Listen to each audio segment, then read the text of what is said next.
Ningún poder del Estado está por encima del control constitucional, es lo único que se lee en esta placa que se ha colocado en una de las entradas de la Asamblea. La pusieron durante los días de vacación de los asambleístas y está sola frente a las otras placas que por varios temas la Asamblea ha colocado. Con esto, el legislativo va cumpliendo la resolución del juez de la Concordia que dejó sin efecto la decisión de los asambleístas respecto del juicio político contra 4 miembros del Consejo de Participación Ciudadana y Control Social. Fue decisión exclusiva de él como presidente de la Asamblea Nacional, más no la decisión del Pleno de la Asamblea Nacional.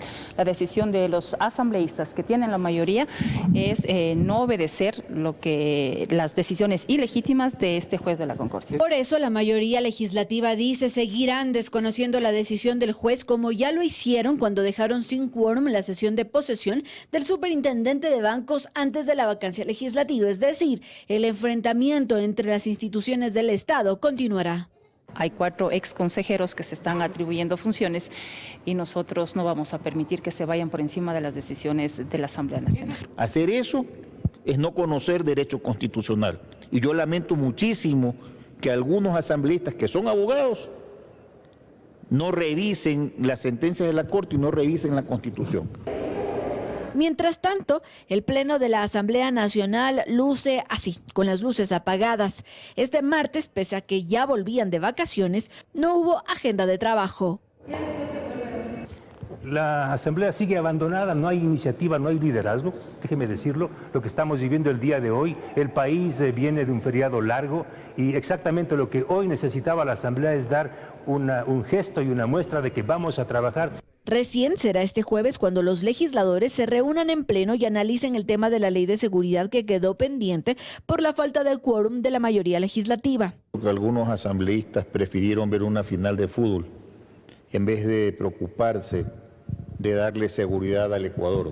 Para este legislador, dice, era una ilusión aprobar este tema, más aún cuando aún hay temas que no han sido incluidos. No se ha tratado nada sobre el tema de armas, no se trató nada sobre la inimputabilidad a los menores. El proyecto de ley de seguridad es una reforma a varios cuerpos legales que incluso pasó por una mesa de diálogo para los consensos que ahora parecen desvanecerse. Y bien, los legisladores están convocados para este jueves a las 10 de la mañana, que es cuando se va a realizar este segundo debate. Nosotros estaremos pendientes de aquello. Ustedes tienen más noticias. Muy buenas tardes. Muy buenas tardes, Andrea. Muchísimas gracias por la información. Revisamos otros temas. Más de 2.000 evidencias de campaña electoral anticipada ha levantado el CNE solo en la provincia de Guayas. La autoridad electoral reacciona. Carlos Zacoto nos tiene los detalles desde el Puente de la Unidad Nacional. Carlos, muy buenas tardes. Adelante. ¿Qué tal, amigos? Muy buenas tardes. Formalmente la campaña electoral con mira a las seccionales arranca hoy martes 3 de enero. Formalmente porque en la práctica ha empezado mucho antes. Candidatos y partidos políticos han empezado sus actividades proselitistas por fuera del tiempo permitido. Ejemplo de aquello, las vallas que se han colocado a lo largo del Puente de la Unidad Nacional. Hay una reacción de parte de las autoridades electorales, quienes han explicado las complicaciones que tienen para identificar y sancionar. Les hemos preparado un reportaje al respecto. Adelante. ¿En Guayas se juega limpio? No. Y lo reconoce la autoridad electoral de la provincia. Se ha levantado numerosa evidencia de que, pese a que la campaña empezó este martes 3, al menos en teoría, en la práctica arrancó antes y eso, aunque no se puede, ocurre. La delegación ha tomado evidencias, un poco más de 2.000 evidencias a nivel de toda la provincia. Estamos todavía haciendo los recorridos. En este balance aún no se considera el último episodio. El 1 de enero pasado, el Ministerio de Transporte retiró varias vallas con propaganda que fueron colocadas a lo largo del Puente de la Unidad Nacional. Pero al poco tiempo fueron reemplazadas por otras. Y hoy el escenario es este: propaganda política hasta donde alcanza la vista. Y aunque anticiparse a la campaña electoral es considerada una infracción grave, las sanciones casi no llegan. En realidad muy pocos, casi nada. Y es que el CNE debe identificar que en efecto la colocación de vallas o la realización de murales antes del plazo fue ordenada o financiada por un partido político o candidato. Por ejemplo, si usted mira una pancarta, en la pancarta usted no puede establecer una responsabilidad de un candidato o de una organización política. Y podría ser que Pepito, Juanita o María se les ocurrió invertir de su plata y colgar la pancarta. o esa va a ser la excusa al final. El vicepresidente del organismo reconoce que hay vacíos legales que requieren ser atendidos, pero hasta eso asegura, el irrespeto a esta norma mínima en la contienda debe servir para que los electores determinen quiénes sí y quiénes no están dispuestos a jugar limpio. Y lo único que podemos nosotros esperar es que el ciudadano reconozca que el que no es ético en lo poco no es ético en lo mucho. Y bien, para corregir esto que identifican como un vacío legal, las autoridades aseguran que es necesaria una nueva reforma al Código de la Democracia, o al menos una reforma a los reglamentos electorales. Es lo que podemos informarles, compañeros. Seguimos con mucho más desde estudios. Muy buenas tardes. Muchísimas gracias, Carlos. Muy buenas tardes y gracias por esta información. Y a la par que inicia la campaña electoral por un periodo de 31 días, el Pleno del Consejo Nacional Electoral definió y aprobó la asignación del Fondo de Promoción Electoral, que suma $13.518.000. Les preparamos un informe. Cuenta regresiva para el día de elecciones y mientras los candidatos comenzaron ya a hacer oficialmente campaña electoral, el Pleno del CNE aprobó la asignación del monto del Fondo de Promoción Electoral, es decir, el monto exclusivo de financiamiento estatal para contratar publicidad electoral. Recta final del proceso electoral que nos toca llevar adelante el próximo 5 de febrero. Tenemos a puertas ya los debates electorales, estamos ya iniciando la campaña electoral y que todo marche tal cual está previsto en el calendario. Este monto en total es de $13.518.044, de los cuales se dividen para prefectos y viceprefectos $3.326.655, para alcaldes $4.594.498, para concejales $3.743.586 y para vocales de juntas parroquiales $1.853.302. Es función del Consejo Nacional Electoral ejecutar, administrar y controlar el financiamiento estatal de las campañas electorales y el fondo para las organizaciones políticas. $846.199.67 no se consideran, sin que en el informe se indique los motivos por los cuales existe esta gran diferencia. La falta de eficiencia administrativa del CNE es tan grotesca como la ausencia de control a la campaña anticipada. Y si bien son 8.597 las listas calificadas que están en firme, aún existirían recursos pendientes. Exhorto a las juntas provinciales electorales, al órgano jurisdiccional, a resolver los recursos pendientes con la celeridad del caso. Durante la sesión de pleno, también los consejeros decidieron cambiar a un vocal de la Junta Provincial Electoral de Santo Domingo de los Áchilas en medio de la campaña. Y las autoridades de energía pedirán la declaratoria de emergencia del sector por problemas en la generación de energía a través de las centrales hidroeléctricas. Según el ministro Fernando Santos, es la sequía más fuerte sentida en los últimos 10 años. Fausto Yepes nos da los detalles. De momento se descartan apagones, pero hay urgencia por tomar medidas de prevención frente al estiaje que afecta a las 8 hidroeléctricas del país. No obstante, ha sido necesario incrementar en al menos 70% la importación de electricidad desde Colombia y Perú. Es la sequía más fuerte de la última década, dijo el ministro. No habrá apagones. Es una sequía la más fuerte en los últimos 10 años. Está la emergencia que las hidroeléctricas que supuestamente nos deberían proveer de energía para exportación apenas operan al 41% de su capacidad. El estiaje no es el único problema que afecta a estas centrales, aunque por ahora es el que hay que atender con urgencia. Estamos pidiendo primero que todas las generadoras privadas pongan en marcha sus plantas para hacer frente a la emergencia por la sequía. Desde el Instituto Nacional de Meteorología e Hidrología identifican las zonas de sequía. El tema de las hidroeléctricas sí se ha visto afectadas, pero principalmente las que se encuentran en estribación de cordillera occidental, en la parte de la zona del litoral. Identifican a esta sequía como un problema puntual y que obedece a la época. Se advierte que la normalidad podría retomarse en el primer trimestre de este año. Tomando en cuenta que a partir de diciembre tenemos a empezar la época lluviosa en la zona litoral. Entonces esto poco a poco en enero, febrero se va a ir normalizando y ya tendremos a tener un poco más de precipitaciones. De todas formas, pues son estudios que son... No hemos llegado a niveles críticos, tampoco habrá racionamientos. Pero se pide a los ciudadanos evitar el consumo excesivo de electricidad mientras se supera la emergencia.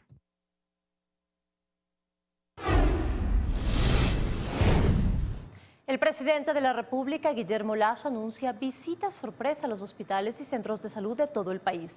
A esta hora continúa la reunión denominada Encuentro por la Salud. Joana Ramos se encuentra en la gobernación del Guayas para darnos más información. Joana, muy buenas tardes. Cuéntanos, por favor, te escuchamos.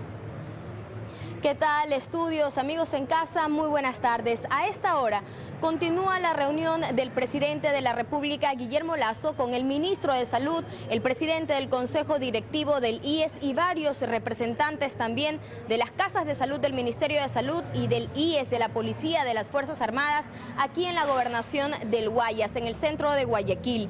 En esta cita, que dijo el presidente, pidió se realice el primer día laborable del año.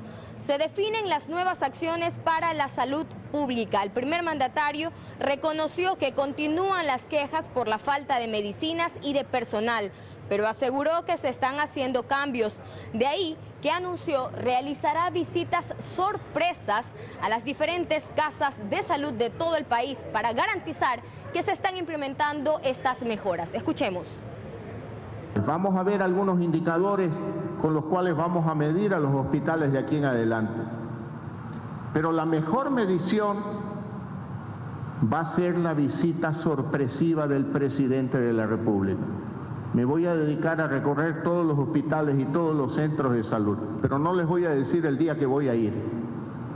Y en primer lugar voy a comenzar a conversar con los usuarios, recorrer el hospital, ver la bodega de medicamentos, conversar con los pacientes, conversar con los médicos, las enfermeras y al final con el director del hospital para pasar revista de los problemas que hemos encontrado en esa visita. De igual forma, Lasso ofreció que este 2023, durante este año, se construirán al menos 5 hospitales con capacidad para 400 camas e hizo un llamado a los directores y médicos de los hospitales a ser más empáticos con los pacientes. La reunión, como ya lo dijimos al inicio, continúa a esta hora y se espera que en los próximos minutos concluya para tener más detalles. Nosotros los contaremos en la siguiente emisión. Muy buenas tardes. Estamos de regreso con más noticias. En pocas horas, Germán Cáceres, principal sospechoso del asesinato de la abogada María Belén Bernal, arribará al país para ser procesado por femicidio. El ministro del Interior indicó que se brindarán todas las garantías en una cárcel segura. Paul Coello nos tiene los detalles. Sin dar muchos detalles de su captura y sin precisar el tiempo de su traslado, el ministro del Interior dijo la mañana de este martes que es cuestión de horas para que Germán Cáceres, principal sospechoso del asesinato de la abogada María Belén Bernal, sea trasladado al país desde Colombia. Estamos avanzando tan bien que es cuestión de horas. Es cuestión de horas. Nosotros hemos trabajado todo el fin de semana en estas coordinaciones y en la planificación operativa. Planificación que tiene que ver con el traslado y la seguridad de Cáceres al momento de que arribe al país. Por seguridad no la puedo decir en este momento, pero hay la planificación operativa desde la salida, la llegada, cumpliendo todos los temas legales y un debido proceso que se tiene que existir, y el traslado hacia el centro de detención. ¿Cuál va a ser el centro de detención? No lo puedo yo decir públicamente. ¿Ya lo saben, pero? Ya lo sabemos. Lo dijo luego de consultarle sobre los comentarios infundidos en redes sociales sobre la integridad y seguridad de Germán Cáceres para que venga a rendir cuentas a la justicia sin ser presionado. Nosotros jamás, pero jamás, haremos algo que no esté en norma y que no esté en ley. Nosotros somos los más interesados. De acuerdo. Que él llegue de cara a la justicia y la justicia aplique lo que tenga que hacer. Temor que también tiene la madre de la abogada Bernal, Elizabeth Otavalo, quien asegura que si es posible, viajará a Colombia para verificar que se cumplan todos los procesos del traslado de Cáceres a Ecuador. Escuché al señor ministro que decía que en pocas horas él va a venir. Entonces, eso es lo que determinó que yo espere 24 horas para poder trasladarme a Colombia, porque no quiero entorpecer el proceso y tampoco quiero que mientras yo estoy yendo, él esté viniendo. Señala que el gobierno no puede retrasar más días del traslado de Cáceres a Ecuador, pues el 9 de enero finaliza la etapa de instrucción fiscal para procesarlo por femicidio. Las garantías nos tiene que ayudar la Fiscalía. Para eso está un equipo de la Fiscalía en Bogotá, y yo sostengo y espero que ellos garanticen el debido proceso para que él venga con vida, en buen recaudo, y aquí le pongan en una cárcel donde se garantice que él pueda decir la verdad. En un comunicado emitido este mediodía, en tanto el gobierno confirmó que tras haberse cumplido todos los procesos legales, Cáceres arribará al país en las próximas horas. Con la detención de Cáceres ya serían 3 procesados en este caso. No obstante, Elizabeth Otavalo espera que el principal sospechoso revele quiénes le ayudaron a ejecutar este atroz crimen.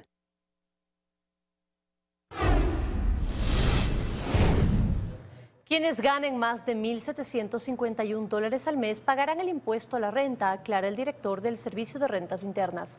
Hasta el 31 de enero, los contribuyentes deben presentar su proyección de gastos personales para el cálculo de deducibles. Luisa María Heredia con la información. Francisco Briones, director general del Servicio de Rentas Internas, aclara las dudas. A partir de este año, quienes deberán pagar el impuesto a la renta en Ecuador son las personas que tengan un sueldo mensual superior a $1,751 y no $977 como se había dicho la semana anterior. Cualquier trabajador en relación de dependencia con un salario de 1.750, una vez deduzca todos los beneficios tributarios que puede utilizar, no paga ningún tipo de impuestos. Y los que ganan más de eso empiezan a pagar impuestos a la renta de forma progresiva. Así, una persona con un salario de $1,752, por ejemplo, deberá pagar alrededor de $45 al año, que mes a mes le serán descontados. Es decir, a sus ingresos se le restará un poco más de $3 mensuales vía rol de pagos. Esto, acota Briones, se debe a que a partir de este mes el impuesto a la renta tiene una nueva base imponible. El año pasado, considerando todos los beneficios tributarios que existen para poder descontarse del pago del impuesto a la renta, el valor era 1.709 para los trabajadores en relación de dependencia, que son la gran mayoría. Eso lo hemos subido para este año. Pero según Briones, solo el 10% de los ecuatorianos superan esa base. De ahí que en el país 9 de cada 10 trabajadores no tienen que pagar impuesto a la renta. El funcionario recuerda además que hasta el 31 de enero los contribuyentes deben presentar su proyección de gastos personales para el cálculo de los deducibles. ¿Qué es lo importante aquí? Que hasta el 31 de enero todas las empresas del Ecuador, el Departamento de Talento Humano le pide al trabajador, mándeme su proyección de gastos para, con relación a eso, hacerle el estimado y el cálculo cuánto hay que descontarle en el rol en el caso que haya que hacerlo. Cada año el SRI determina la base salarial para el pago del impuesto a la renta en relación al porcentaje de inflación anual. No ha cambiado absolutamente nada. Como todos los años, todas las tablas de impuestos, al igual que por ejemplo las multas de tránsito, al igual que el tema de las pensiones para las personas divorciadas, todo se ajusta conforme a la inflación. La entidad tiene previsto recaudar durante este 2023 cerca de $15.000 millones entre el impuesto a la renta y al valor agregado IVA. Comercio, manufactureras, minas y canteras son los sectores de la economía que en 2022 mostraron un repunte en las ventas. Joano Ramos nos cuenta que la actividad automotriz logró vender casi 140.000 unidades. 2022 fue el año del comercio, al menos así lo mostraron las cifras, y uno de los sectores que mayor crecimiento registró fue la automotriz, con casi 140.000 vehículos vendidos. Esto es un 17% más que en 2021, un repunte considerable a pesar de los altos impuestos que tiene la actividad. La adquisición de un vehículo es un indicador y un factor que también se conecta con lo que pasa en la economía de un país. Adquirir un vehículo que en el caso ecuatoriano además tiene un valor muy superior al que observamos en otros países, implica o nos indica que la economía pues está en una tendencia de recuperación importante. Quiere decir que hay acceso al financiamiento, que ha existido ahorro por parte de las personas y de los ciudadanos para poder adquirir un vehículo.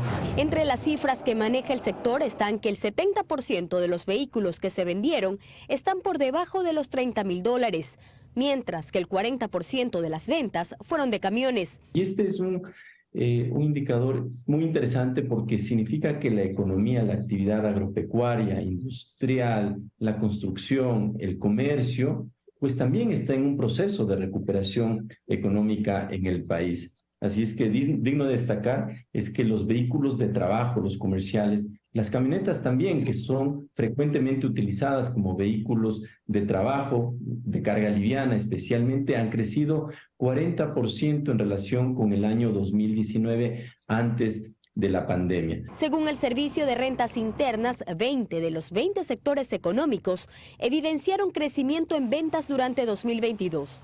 En primer lugar, artes con 35.9%. En segundo lugar, minas y canteras con 26%. Transporte 22%, turismo 21%, construcción con 18,1% y comercio 11,7%. Ha habido un incremento en la facturación en todas las actividades económicas.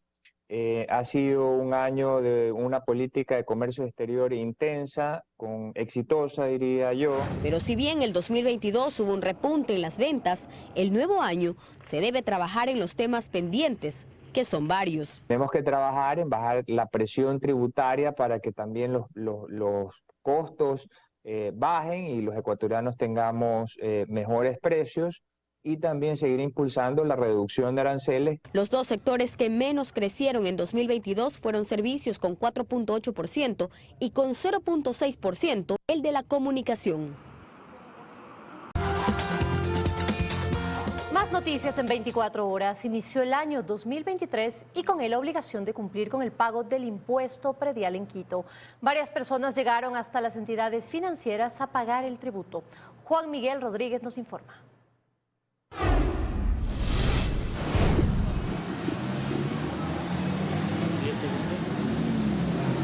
Desde tempranas horas de la mañana, varias personas acudieron hasta acá, hasta el centro histórico de la capital, para llevar a cabo el proceso y el cumplimiento del pago del impuesto predial. De un lado nosotros podemos ver el balcón de servicios donde se brinda información a todos los usuarios, y del otro lado una reconocida institución financiera donde las personas hacen fila para poder pagar este tributo. Solo por contarles también que desde el 1 hasta el 15 de enero las personas que cumplan con el pago tendrán un descuento del 10%. Así, para pagar el impuesto predial, nos rebajan un poquito siquiera. Yo todos los años pago yo primero. A pesar que el director de la entidad municipal señaló que para este 2023 no habrá un incremento en el impuesto predial, hay personas que demuestran lo contrario. El otro año pagué casi $200, ahora salió 232,54. Desde la entidad municipal nos señalaron que el incremento se debe a dos tasas que cobran adicionales desde el municipio de Quito. Uno de esos es la tasa por mejoras. Todos los predios que valgan menos de $70.000 empezaremos a contribuir el valor de contribución especial de mejoras. El otro se trataría de la tasa de seguridad, que va acorde al salario básico unificado. Como este aumentó para este año, la tasa también. Ecuador cuenta con una nueva ley del trabajador autónomo que prohíbe la confiscación de productos a los comerciantes minoristas. La normativa contempla también un régimen especial para su afiliación al IES y un sistema nacional de registro. Esto además da acceso a créditos y bonos de vivienda. Luisa María Heredia tiene el reporte. Desde mediados de diciembre en Ecuador rige una nueva normativa, la Ley de Defensa y Desarrollo del Trabajador Autónomo y del Comerciante Minorista. Una iniciativa que fue planteada hace más de 13 años, tratada en primer y segundo debate, pero objetada por el entonces presidente Rafael Correa por considerarla repetitiva. Mario Ruiz, actual asambleísta por Pachacuti, quien votó a favor de la normativa, explica que con la ley lo único que se busca es brindar amparo. Alrededor de 5 millones de familias ecuatorianas actualmente dependen del trabajo autónomo o el comercio minorista. El tema es darles oportunidades. Detalla Ruiz que la nueva norma establece temas claves, como el reconocimiento de los derechos de los comerciantes minoristas, quienes deberán ser inscritos en un sistema nacional de información y registro para poder tener acceso al bono de la vivienda y a líneas preferenciales de crédito de hasta 25 salarios básicos. También a la seguridad social en un régimen especial que incluya todos los beneficios. Tomar en cuenta ciertos estándares para la afiliación de los trabajadores autónomos. Para Ana Oñate, presidenta del Frente de Lideresas del Ecuador y dirigente de la Central Unitaria de Trabajadores, este es uno de los puntos más relevantes. Así como existe el seguro campesino, así también tiene que haber ese valor de acuerdo a lo que produce cada comerciante y cada trabajador autónomo para que se pueda afiliar y tener estos beneficios para las salud y en todo lo que implica la seguridad social. Oñate destaca también la creación, ampliación y mejoramiento de centros minoristas para acopio, distribución y comercialización que tengan las instalaciones necesarias, es decir, guarderías, centros médicos y desarrollo infantil, como pide la normativa. Algo que los gobiernos autónomos descentralizados deberán incluir en sus partidas. Es una ley que obliga a todos a poner en su presupuesto anual los centros para los trabajadores autónomos y los comerciantes minoristas. La ley además prohíbe la confiscación de los productos a los trabajadores autónomos y comerciantes minoristas. La expropiación de manera ilegal que le hace de sus bienes. Y utilizar la fuerza bruta, como se ha visto cuando intervienen los agentes municipales. Pero la norma incluye también obligaciones para quienes se dedican a esta actividad, como comercializar y distribuir en forma preferente bienes y o servicios generados por la producción nacional, sujetarse a los procesos de regulación y control y respetar las normas de calidad, así como los pesos, medidas y precios de los bienes y servicios que vayan a producir o comercializar.